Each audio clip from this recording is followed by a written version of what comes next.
Biyahe haling Goa pasiring sa Metro Manila hasta sa Mayo 14, fully booked na. Mantang biyahe man sa Bicol Central Station, nagtitinir na normal. Uyan report ni Jessica Kalinog. Pirang aldaw makalihis ang pirilian kan Mayo 9. Haros paranuan na subuot ang mga bus halik sa Goa Integrated Central Terminal pasiring sa Metro Manila. Pabaralik naman kaya duman ang mga nagpuli sana para magboto.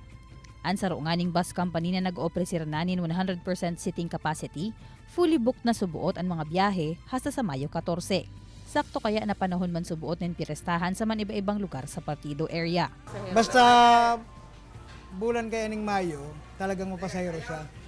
Tapos ngayon nagkasabay pa ba eleksyon kaya talagang maraming pasahero.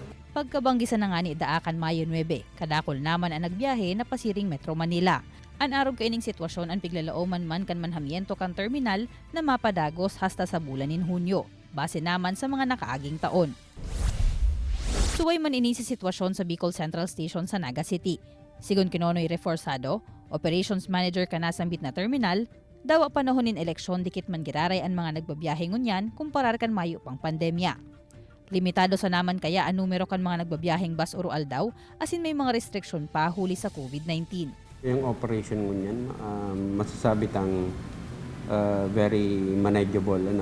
So, si PG expecta na pagrusok ang mga pasahero until now. Since tomorrow until now, medyo data po yan na, na mamati. Sa ngunyan piga-antisipara naman subuot ni Reforzado ang pagdakol kan numero kan mga pasahero sa oras na magbalik na liwat sa normal ang sitwasyon, asin magbuelta naman ang face-to-face classes. Kaibanan si Gerald Gandia, Jessica Kalinog, Balitang Bicolandia.